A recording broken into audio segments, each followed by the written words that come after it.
ಬ್ಯಾಂಕ್ಗಳು ಎರಡು ಥರ ಕೆಲಸ ಮಾಡ್ತವೆ. ನೀವೇನಾದರೂ ಹಣ ತಾಂಡೋಗಿ ಡೆಪಾಸಿಟ್ ಮಾಡಿದ್ರೆ ನಿಮ್ಮ ಹಣಕ್ಕೆ ಇಂಟ್ರೆಸ್ಟನ್ನು ಕೊಡ್ತಾರೆ. ಅದೇ ಥರ ನೀವೇನಾದ್ರು ಅವರಿಂದ ಹಣ ತಗೊಂಡ್ರೆ ಅದಕ್ಕೆ ಅವರು ಇಂಟ್ರೆಸ್ಟ್ ಹಾಕ್ತಾರೆ. ಅದೇ ಥರ ನಿಮ್ಮ ಸ್ಕಿನ್ ಕೂಡ ಹಾಗೆ. ನೀವೇನಾದರೂ ಕೆಮಿಕಲ್ ಪ್ರಾಡಕ್ಟ್ನ ಡೆಪಾಸಿಟ್ ಮಾಡ್ತಿದ್ರೆ ನಿಮ್ಮ ಸ್ಕಿನ್ ಜಲ್ದಿ ಡ್ರೈ ಆಗುತ್ತೆ, ವೀಕ್ ಆಗುತ್ತೆ, ಸುಕ್ಕಾಗುತ್ತೆ ಮತ್ತು ಜಲ್ದಿ ಹಾಳಾಗುತ್ತೆ. ಅದೇ ಥರ ನಾವು ಆ ಸ್ಕಿನ್ಗೆ ಏನಾದರೂ ಪೋಷಕಾಂಶ ಭರಿತವಾಗಿರೋದನ್ನ ಆ್ಯಡ್ ಮಾಡಿದ್ರೆ, ಡೆಪಾಸಿಟ್ ಮಾಡಿದ್ರೆ ನಿಮ್ಮ ಸ್ಕಿನ್ ಹೆಲ್ತಿಯಾಗಿರುತ್ತೆ, ಹೆಂಗಾಗಿರುತ್ತೆ, ರಿಚ್ ಆಗಿರುತ್ತೆ, ತುಂಬ ಚೆನ್ನಾಗಿರುತ್ತೆ. ಯಾಕಪ್ಪ ಈ ಥರ ಹೇಳ್ತಾ ಇದ್ದೀನಿ ಅಂತಂದರೆ, ನಮ್ಮ ಫೇಸ್ ಏನಿದೆ ತುಂಬ ಸೆನ್ಸಿಟಿವ್ ಪಾರ್ಟ್ಗಳಿಂದ ಕೂಡಿದೆ. ನಮ್ಮ ಕಣ್ಣು, ಕಿವಿ, ಮೂಗು, ಬಾಯಿ, ಇದು ಇಡೀ ನಮ್ಮ ದೇಹದಲ್ಲಿರ್ತಕ್ಕಂಥ ತುಂಬ ಸೆನ್ಸಿಟಿವ್ ಪಾರ್ಟ್ ಮತ್ತು ತುಂಬ ದೊಡ್ಡ ನರಮಂಡಲ ಅಂದರೆ ಸೆನ್ಸಿಟಿವ್ ನರಮಂಡಲನೂ ಕೂಡ ನಮ್ಮ ಫೇಸಲ್ಲೇ ಇದೆ. ಇಂಥ ಜಾಗನ ನಾವು ಈ ರಾಸಾಯನಿಕ ಭರಿತ ಸೋಪ್ ಮತ್ತು ಫೇಸ್ ವಾಶ್ ಬಳಸೋದ್ರಿಂದ ನಮಗೆ ದೀರ್ಘಕಾಲೀನ ಸಮಸ್ಯೆಗಳು ಕಾಡೋ ಸಾಧ್ಯತೆ ಜಾಸ್ತಿ ಇರುತ್ತೆ. ಆದ ಕಾರಣ ನಾವು ಇಂಟ್ರೊಡ್ಯೂಸ್ ಮಾಡ್ತಾ ಇದ್ದೀವಿ ಕೇರಾಮೃತ್ ವರ್ಜಿನ್ ಕೋಕೋನಟ್ ಆಯಿಲ್ ಇಂದ ಎನ್ರಿಚ್ ಆಗಿರ್ತಕ್ಕಂತಹ face wash. Virgin coconut oil is very famous. ಏನಕ್ಕೆ? ತಾಯಿ ಹಾಲಿನ ಗುಣಗಳಿಂದ ಸಮೃದ್ಧಿ ಆಗಿರ್ತಕ್ಕಂಥ ಈ ಎಣ್ಣೆ ಸ್ಕಿನ್ನನ್ನು ಪ್ರೊಟೆಕ್ಟ್ ಮಾಡೋದ್ರ ಜೊತೆಗೆ ಪೋಷಿಸುತ್ತೆ.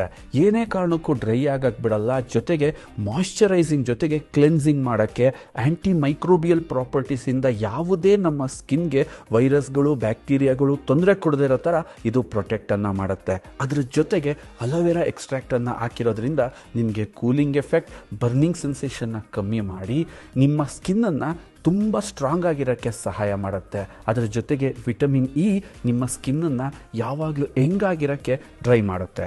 ವಿಚ್ ಹ್ಯಾಜಲ್ ಸಾರವು ನಮ್ಮ ಸ್ಕಿನ್ನಲ್ಲಿರ್ತಕ್ಕಂಥ ಹೋಲ್ಗಳನ್ನ ಕಮ್ಮಿ ಮಾಡಿ ಮತ್ತು ಬ್ಯಾಲೆನ್ಸ್ಡ್ ಆಯಿಲ್ ಉತ್ಪಾದನೆ ಮಾಡಿ ಈ ಪಿಂಪಲ್ ಅಂತಹ ತೊಂದರೆಗಳಿಂದನೂ ಕೂಡ ನಮಗೆ ರಕ್ಷಣೆಯನ್ನು ಕೊಡುತ್ತೆ. ಸೆಕರೇಡ್ ಐಸೋಮೆರೇಟ್ ಇದು ಪ್ಲಾಂಟಿಂದ ತೆಗೆದಿರ್ತಕ್ಕಂತಹ ಒಂದು ಲಾಂಗ್ ಟೈಮ್ ಮಾಯ್ಶ್ಚರೈಸಿಂಗ್ ಮಾಡುವಂತಹ ಒಂದು ಅಂಶವಾಗಿದೆ. ಇದರಲ್ಲಿ ಗ್ಲೈಕೋಲಿಕ್ ಆಸಿಡ್ ಇದ್ದು ಇದು ನಮ್ಮ ಡೆಡ್ ಸ್ಕಿಲ್ಲನ್ನು ತೆಗೆಯೋದ್ರ ಜೊತೆಗೆ ನಮ್ಮ ಚರ್ಮವನ್ನು ಸೂಕ್ಷ್ಮವಾಗಿಸಿ ಅದನ್ನು ಸ್ಮೂತ್ ಆಗಿಸಿ ತುಂಬ ಬ್ರೈಟ್ ಆಗಿರೋಕ್ಕೆ ಇದು ಸಹಾಯ ಮಾಡುತ್ತೆ. ಫೇಸ್ ವಾಶ್ ಅಂತಕ್ಕಂಥದ್ದು ಇದು ದಿನ ಮಾಡೋ ಪ್ರಕ್ರಿಯೆ.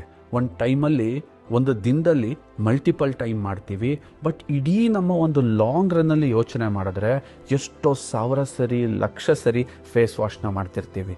ಪ್ರತಿ ಸಲನೂ ಕೂಡ ಸ್ಕಿನ್ನನ್ನು ತೊಳೆಯೋ ನೆಪದಲ್ಲಿ ಸ್ಕಿನ್ಗೆ ಲಾಸ್ ಮಾಡ್ತಾ ಹೋದರೆ ಲಾಸ್ಟಲ್ಲಿ ನಮ್ಮ ಸ್ಕಿನ್ ಆಗಿರಲ್ಲ, ಅದು ಒಂದು ಪ್ಲಾಸ್ಟಿಕ್ ಥರ ಆಗೋಗ್ಬಿಡುತ್ತೆ. ಅದಕ್ಕೋಸ್ಕರ ನಾವೇನು ಮಾಡ್ತಾ ಇದ್ದೀವಿ, ನೀವು ಈ ವಾಶ್ ಮಾಡೋ ನೆಪದಲ್ಲೇ ನಿಮ್ಮ ಸ್ಕಿನ್ನನ್ನು ರಿಚ್ ಮಾಡೋಕ್ಕೆ ಸಾಧ್ಯನಾ, ಅದನ್ನು ಪ್ರೋಟೀನೈಸ್ಡ್ ಮಾಡೋಕ್ಕೆ ಸಾಧ್ಯನಾ, ಅದನ್ನು ಪ್ರೊಟೆಕ್ಟ್ ಮಾಡೋಕ್ಕೆ ಸಾಧ್ಯನಾ ಅಂತ ಯೋಚನೆ ಮಾಡಿ ಈ ಫೇಸ್ ವಾಶ್ನ ಇಂಟ್ರೊಡ್ಯೂಸ್ ಮಾಡಿದ್ದೀವಿ. ಇದನ್ನು ಬಳಸೋದ್ರ ಜೊತೆಗೆ ನಿಮ್ಮ ಸ್ಕಿನ್ನನ್ನು ಹೆಲ್ತಿಯಾಗಿ, ಬ್ರೈಟಾಗಿ, ಶೈನ್ ಆಗಿ ಎಲ್ಲ ಥರದ ಸ್ಕಿನ್ಗಳಿಗೆ ಇದನ್ನು ಸೂಟ್ ಮಾಡಿದ್ದೀವಿ. It suits for all types of skin.